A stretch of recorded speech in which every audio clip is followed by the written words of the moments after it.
Loué soit Jésus-Christ, sa grâce et sa paix soient avec vous.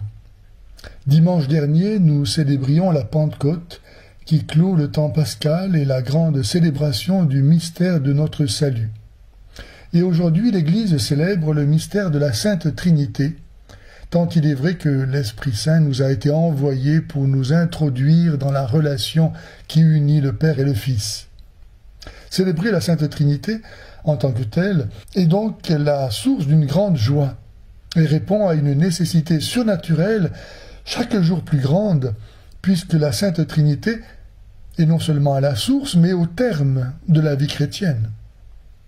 En effet, sans la connaissance du mystère de la Sainte Trinité, en laquelle seul l'Esprit Saint peut nous introduire, les mystères de l'incarnation, de la rédemption, des sacrements, de l'Église et de notre destinée éternelle demeurent totalement opaques.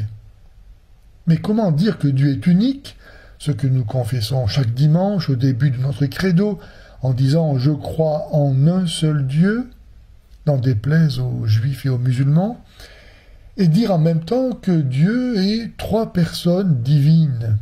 N'est-ce pas contradictoire? Non, ce n'est pas contradictoire, et ça le serait si nous ne distinguions pas les notions de nature et de personne. Or, nous ne disons pas qu'il y a une nature divine et trois natures divines, ou une personne divine et trois personnes divines, ce qui serait contradictoire, effectivement. Mais nous disons que Dieu est une nature divine et trois personnes divines. Nature et personne ne sont pas synonymes. Vous qui m'écoutez et moi, nous avons la même nature, et pourtant nous ne sommes pas la même personne. Nature et personne ne s'identifient qu'en Dieu, tout en restant distinctes. Mystère que nous affirmons en disant qu'elles sont consubstantielles. Et pourquoi croire que Dieu est communion de personnes, amour, famille, trinité? Nous le croyons parce que Jésus nous l'a révélé. Jésus nous l'a révélé en se présentant comme le Fils unique de Dieu. En se révélant comme le Fils, Jésus désignait en même temps le Père. Aussi vrai qu'il n'y a pas de Fils sans Père. Et non seulement il désignait le Père, mais aussi la relation qui les unit. Car il n'y a pas rien entre le Père et le Fils, et entre le Fils et le Père. Ainsi, lorsque Jésus dit « Qui m'a vu a vu le Père », Jésus nous révèle le mystère de la Sainte Trinité, achevant l'auto-révélation du Dieu de l'Ancien Testament, tendre et miséricordieux, lent à la colère, plein d'amour et de fidélité, Dieu d'Abraham, d'Isaac et de Jacob. Cette révélation fait tout notre bonheur, dans le temps et pour l'éternité. Savoir que Dieu existe et qu'il est unique est à la portée de notre intelligence, mais croire que Dieu est Trinité est impossible sans la révélation et l'aide de sa grâce.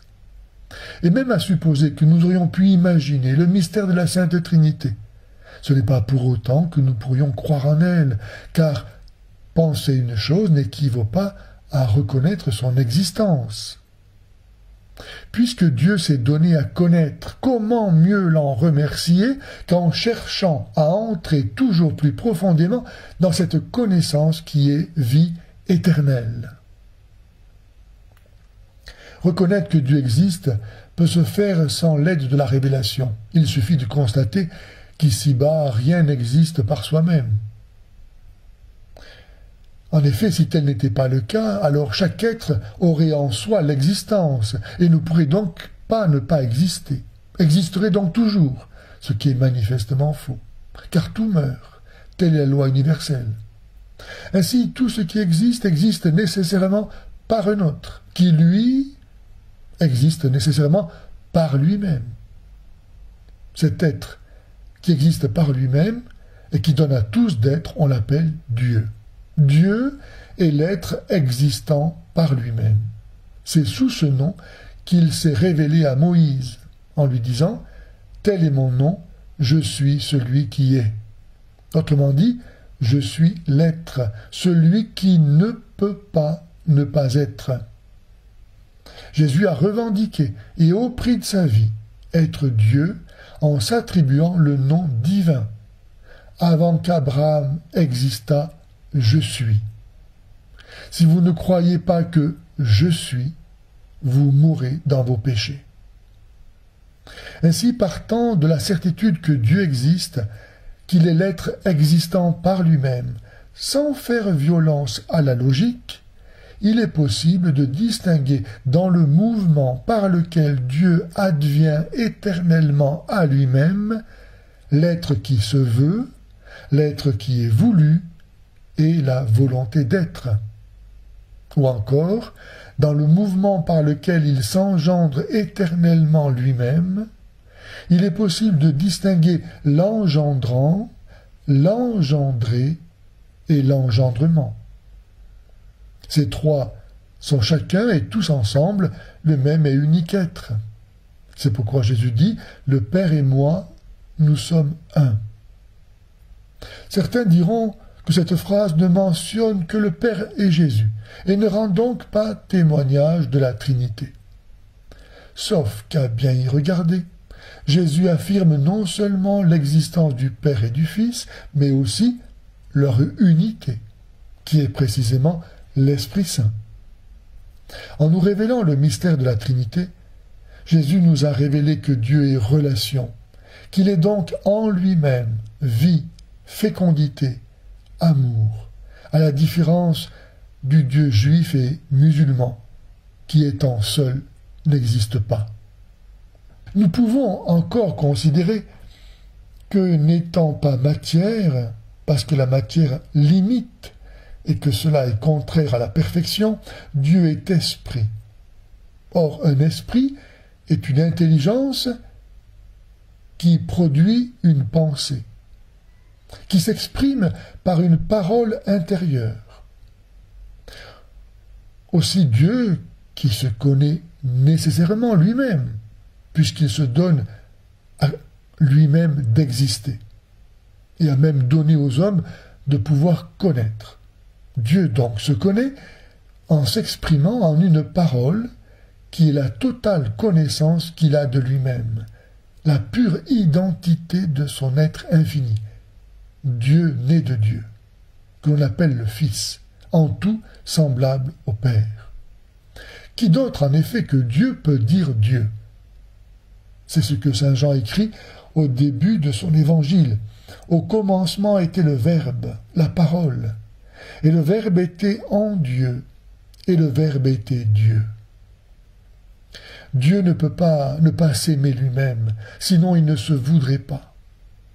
À la connaissance que Dieu a de lui-même s'enflamme donc l'amour qu'il a pour lui-même, lequel amour n'a rien d'un égoïsme, puisque son objet n'a pas de limite.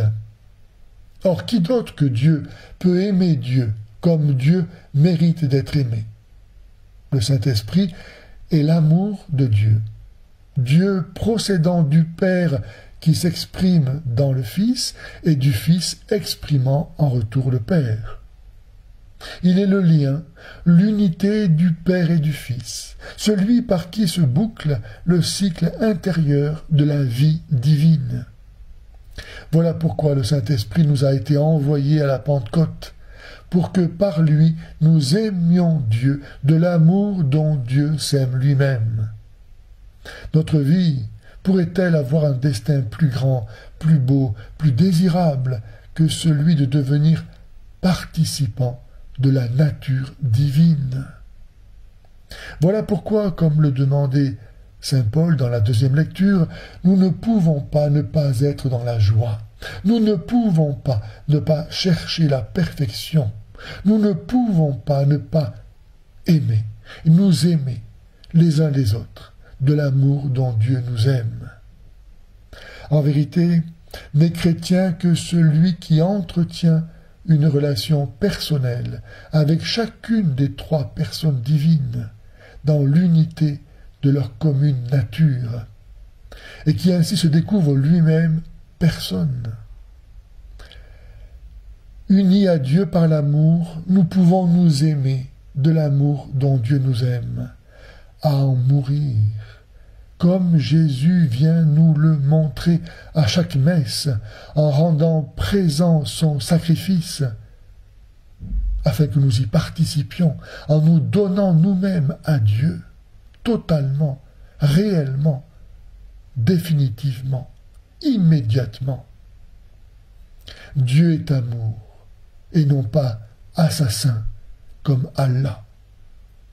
Chers frères et sœurs, que la grâce du Seigneur Jésus-Christ, l'amour de Dieu le Père et la communion du Saint-Esprit soient toujours avec vous.